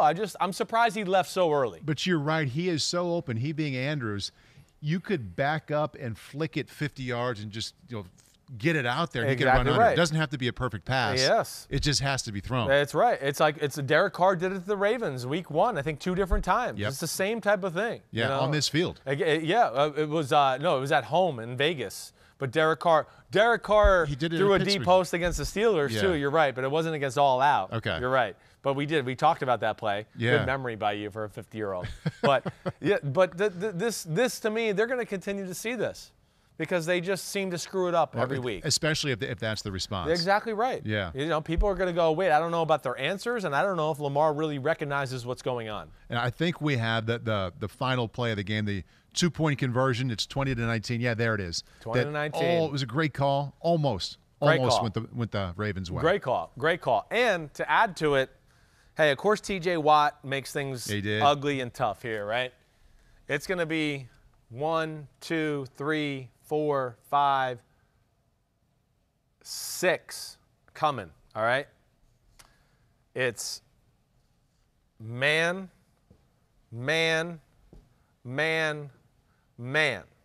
Now, Pittsburgh's smart. They're not going to do like what Seattle does to Jamal Adams and always put their guys in like just an unwinnable position, right? So within this, right, he's going to give the little run fake, all right? Andrews is going to come out the back door here like this, right? Well, Pittsburgh's too well coached on defense to go, that's realistic to ask this guy to go over there and cover him. Because, of course, if they run anything like this, right, he's going to get picked, and it's going to be a slam dunk completion. So what they do is they have a call, and it ends up being if this guy crosses the formation, Devin Bush is the one that's going to be responsible for getting him. Now, he messes up. He doesn't get it, and that's why you're going to see Mark Andrews wide open, all right? But you'll see the reaction after to show you. Yeah, he's worried about the run. You get that, right? So, boom. And this is the guy that makes the play because he didn't bite on the run fake at all. And he knows he doesn't have to because he probably knows we got the blitz front side. I'm just going to let those guys run after the running back. I'm going to take Lamar unless they do some quarterback play or quarterback run. And that pressure, of course, look, Lamar's not expecting. He's like, oh, my gosh. Gets the ball, just misses the throw. Just misses it. And look, here we got Devin Bush running, right? And I hope we can see it on here. Because Edmonds turns around and Bush is like, oh gosh, because they talk like, dude, that was you. Yeah. And Devin Bush is a little bit like, thank you for saving my ass. Holy crap, I almost became the bad guy. But yes, all in all, it was his job to see this guy come across, and he's got to be in the flat because again, you can't realistically ask him to cover across the field like that.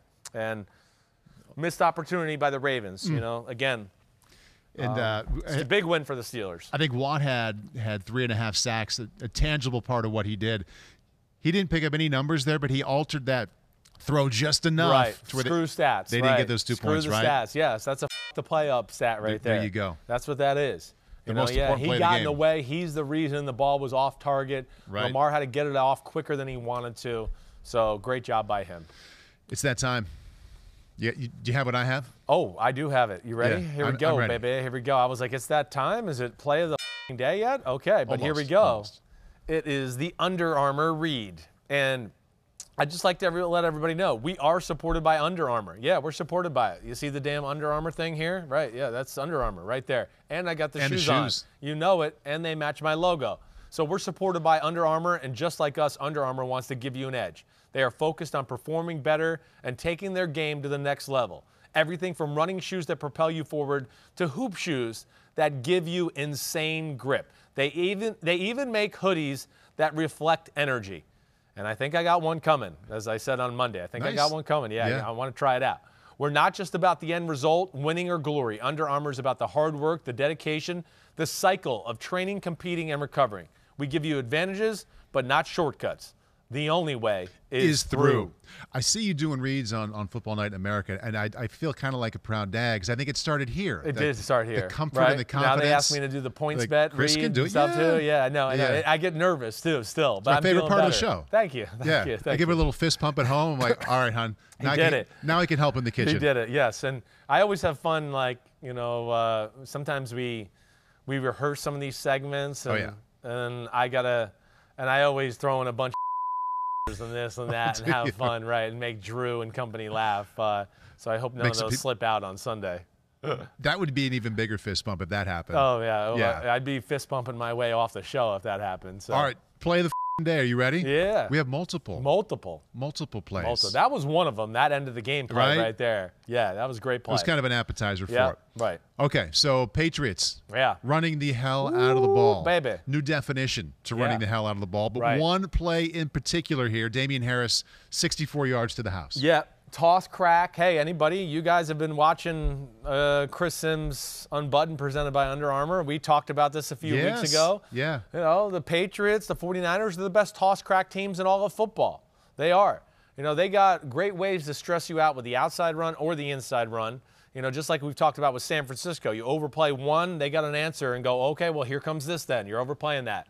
All right? So, you know, again, we got to be patient with me here. This is the Bills. They're not real big up front, all right?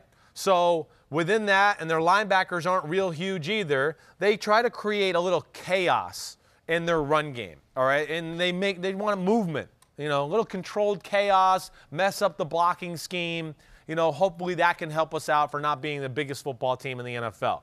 All right, so really what we got here, and I hope I get this right, this is Lotulelei, I believe. I could be wrong. They're trying to do a little like slant here, slant with the defensive line. He's going to want to be responsible for this gap right here, okay? Ed Oliver is going to try to shoot over to be responsible for this gap. That's going to make Edmonds be responsible for that gap, Milano responsible for that gap. This guy's also slanting this way, which is going to make this guy be responsible for that gap. So that makes sense there? Yes. We're running the toss this way. You're going to get the block down by N'Keal Harry. You're going to get the pulling lineman around the edge, right? All of that, okay? But they're trying to create some advantages with their athleticism up front because they know they're not big enough. So basically where every defensive lineman is leaving, the linebacker's got his back, right? Oh, yeah, you got there. I'm going back over to replace you there. Okay, you're going to this one, and I'm going to replace you right here down the middle. All right, the key to this play is this right here, Matt Milano. And this is tough. It's really tough sledding. I mean, this is ultimately his gap that gets the touchdown, okay? But also, when you've seen a team on film run the toss crack and get outside and just burn everybody, what is that? I mean, it makes guys want to get out there and stop it. You know, you're not thinking about, wait, they're tossing it out there. Let me slow down because the guy might put on the brakes and cut back 10 yards the wrong way to hit an alley for the touchdown. It's tough. It really is. I mean, it's his fault, but I can't blame him a whole lot. But here, you see everybody slanting, right? You see that guy going there? Makes sense, everybody? I hope so. It made sense to me. All right? So as we go, there we go. We got the toss crack. You see the block down. Here's 53 replacing. You see Edmonds there. Now this is where it goes wrong. Okay, I'm going to clear this one more time. It goes wrong right here. See, he's in his gap, Milano. He's in his gap. But he sees the toss, so he wants to get over there and get out there, right? Cross the face. Let me help out in case this thing hits up here so I can make a tackle. But what do we got working here? You see? So now he's worked so hard to get over the top, and they're getting so good at running this play, they know people are taking away the outside. He's patient and looks for the cutback lane. And look at Matt Milano. He's screwed. He's screwed. And that means touchdown, right? And again, it's his fault. I know that, but it is really tough to be that disciplined, to play that cutback lane on a toss action to the left side where you know they're very good and they get a lot of yards playing it this way. But at the same time, yes, he loses. It's his gap ultimately that, you know, gets exposed here. Now, like, great read by Harris. Great read. Awesome. You know, it goes into our like inside-outside zone talk, right, where you got to press the edge because it opens up those cutback lanes. And hey, yeah, they'd like, you know, some backside pursuit to get there too. You know, and I think I'm wrong. This is Harrison Phillips. I think I said it was Lotulelei. Like, hey, can you get over there? Can somebody else get over there, Gregory Rousseau, to help out? You know, that's the other thing. But, yeah, they all get walled off. You can see. They get walled off by Brown, the extra lineman, Onwenu, or the Michigan second-year guy, right? So there's that. And boom, out the gate, he's gone. Exactly right. See, so basically what we're saying is he's got to stay here, all right? He's got to be over here. Don't worry about being so aggressive over the top. You got Micah Hyde who's going to be here to clean up the trash, right? So that's where it was used against him, them overplaying it, his recognition of the play. Matt Milano's a really good football player. It's a tough one to defend. And, of course, the Patriots, as we've shown, they have like 6 running plays, and they mastered them in every defensive front you can possibly go against. Right. And they always block it the right way, even when you try to slant or create chaos. Crazy game to watch. Yeah. I looked up at one point. I'm sure a lot of people did the same thing, but the Patriots had run 42 plays, and 41 were run plays, only 1 pass. It's crazy. It was bad news for the Bills. It was a great moment for us here because this is important now. It's giving me the chance to redeem myself. I have a question here. You know who it's from? Who's that? No. Who would you guess? It's from Matthew Cole Webb, otherwise known as Matt the W. Matt the W. Good old Matt the W. He's back. What is this, Matt the W? He reached out to me on social media. He said, Paul, by popular demand, I'm submitting my what the happened directly to you. What the happened with the entire Patriots offense versus the Bills? 2 or 3 passes, 19 yards. They still won. Insanely badass. Thanks, Paul. Redemption time on pronouncing my name. Loves the pod. Still listens since day one, even though I butchered his name in famous fashion. Thank you, Matthew Cole Webb.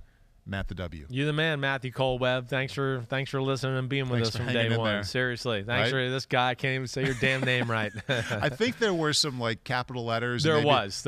I mean, in your defense. In my defense. It did look like you could make like Matt Milano. I had reasons for making that mistake. Yeah, sure. Right, sure. Right? Yes. I think we have one more. Yeah. One more play. What did he want me to answer a question there? Well, the Patriots, of course, are the greatest of managing situations in the history of football. Yeah. I mean, nobody's better at that. Their run game is an advantage against it, like we talked about. It's why I picked them to win the game. Not that I, was, so confident, but it felt good because, like what I've said leading up to the game, the Bills are not big up front. Teams like the Colts, teams like the Tennessee Titans, when they had oh my gosh, we're going to get overpowered. We have to really commit to stopping the run. It just becomes too much. It usually lends itself to some easy passes in the pass game. And that's where I go. At first I went, wait, the wind is more of a detriment to Buffalo. But as the game went on, I went, wow, with the fact that they're running the ball, if they could throw the ball now, they would gash Buffalo. I mean, Buffalo couldn't stop the run knowing they were going to run the ball and had 10 guys basically in the box. This is incredible, wasn't it? They still couldn't stop it. Yeah. Right. And that's because, again, they have checks and balances. Mm-hmm. Oh, you're going to play the toss crack too aggressively? Well, of course, we're going to teach our running back to be patient. Or if you start playing it that way, we'll have some play where we'll trap the inside. And now that you're so worried about protecting the outside, we'll basically create a hole up the middle. So they have answers for everything for when you're overplaying it. That's what they do so special. And then, of course, their defense is special. I mean, again, I don't know where is it third. They're third in football right now. It's the best defense in football. I don't give a shit what the stats say. There's no defense better. Of course, they're the number 1 scoring defense, and that's where they're really good. And when you don't have to worry about a run game with Buffalo and you just have to worry about the pass, advantage Patriots. A couple of no things doubt about it. Really showed up there before we move on to the last play. Josh Allen, for the most part, or a number of times putting the ball where it needed to be in that win. Amazing with the RPMs and the spiral. You talk about arm strength. Having those two things, the ability to put that spin on it, allowed him to have kind of moderate success. Patriots DBs made 3 plays on balls on 3rd and 4th down that were phenomenal, top notch, outstanding. That's right. Difference in the game. That's right. Oh, no DBs are coached better in football than the Patriot DBs. Let alone they have a ton of them and they're versatile in all that they can do. And I'm glad because I've said this other places and I haven't got a chance to say it on my damn podcast here. As amazing as it was that the Patriots only threw the ball 3 times and won, it was equally as amazing as. Wait, one team doesn't even want to throw the ball into the wind, kick a field goal into the wind, or even punt the ball into the wind. Yeah. And then the other team got to a point where they said, it, we got to let our guy just throw it. It was about and he threw it right 50-50. through the wind. Amazing. all game long. Yeah. Freak show. Just for like a fun exercise, next time, wherever you live, next time there's a wind over 30 miles per hour, Go out and throw in it. get out 10 yards from a tree Yeah. in front of your house and just see if you can hit the tree. It's damn near impossible. No doubt, especially going into the wind. Yeah. I know. That's what's amazing. I mean, the 50-yard bomb that Diggs dropped in the end know. zone. Yeah. The play at the end of the game on the 4th down when he runs to the right. Or no, it's the 3rd down play. He runs to the right and throws it to Dawson Knox in the end zone. The ball got knocked Great down. play. But, great play. 30-yard throw. I know. Into hurricane wind. Oh, no big deal. It's Josh Allen. Don't worry. He'll just throw it right through it. Insane. You know, it's very special. I hope everybody realizes it. And again, you'll see they're too Josh Allen centric. There's no other way they can win games. Right. He's got to run. He's got to throw. He's got to do everything. One more play. We finish up with a little love for Jared Goff and the baby. Lions' first win. Oh, baby. I love it. I love it. I love it. All right. So here we go. Oops, I'm rolled up on the cord. All right. So play, pretty simple here. I mean, the play this is kind of a staple play for a number of teams in this situation, and a gotta have it, right? You're going to run this guy down the middle to take away this guy, right? They're going to run this guy down the middle to kind of take away this guy. Also, within doing that, of course, these guys start to cheat over, and what they teach him to do is, inside shoulder at this safety and just and the corner, Dantzler, and try to find a spot right here to where Goff will hit, as soon as he sees you making your break, that we could throw it low in the end zone and give you a spot to catch the ball. And even in case this guy doesn't go too far this way and he's sitting on the route.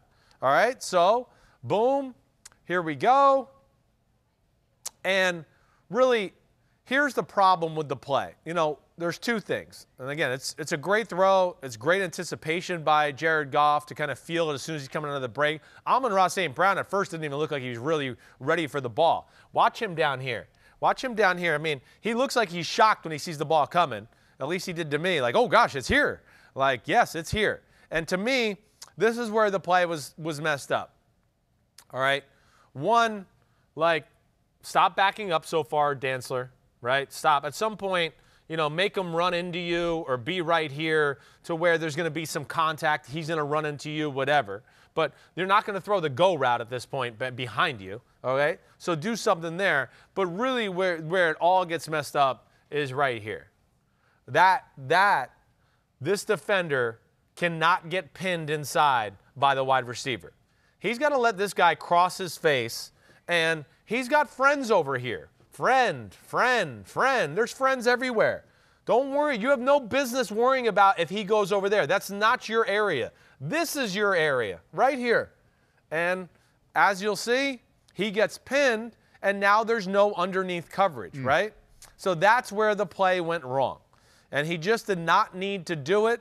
Again, what I would want to tell you is at this point, you see, I mean, if he just lets him go here, first off, there's a body here, a body here. They got arms that they can raise in the air. He's here. There's no reason for you to worry about him. And that's where it really got, messed up. He needed to keep his outside leverage so then he could therefore follow Jared Goff's eyes and really would have been in the lane of the receiver. But because of that, what do you think touchdown. About the Vikings secondary? So deep. Too deep. Right. That's where I was saying, Dantzler at some point, first off, to where you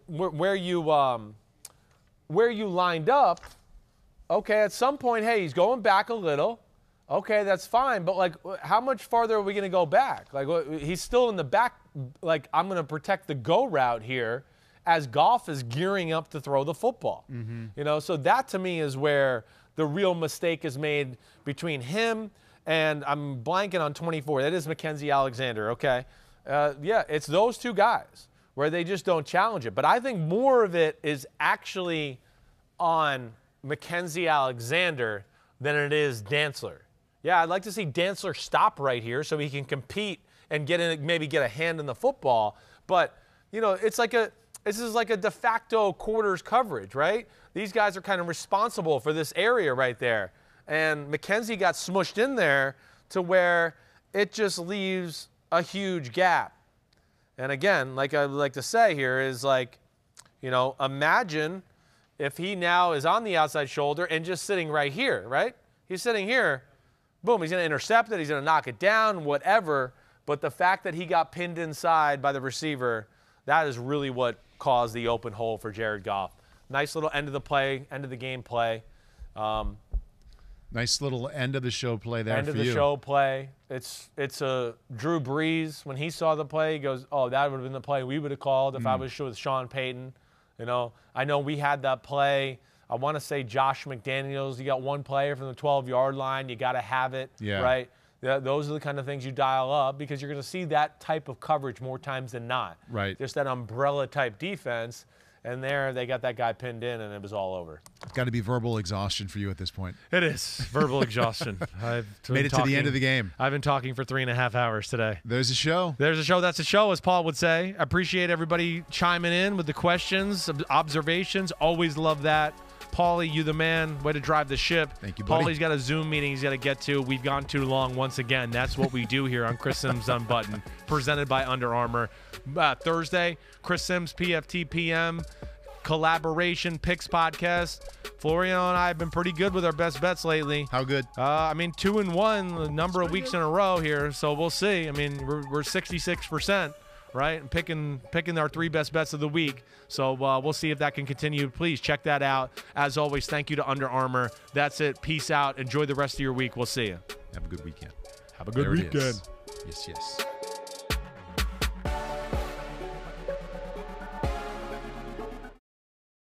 Yo, what's up? Come on, man. Subscribe on YouTube to Chris Sims Unbuttoned Podcast. I need you. Please hit the subscribe button, please.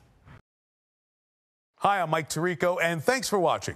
Make sure to hit subscribe for the latest news and highlights from NBC Sports.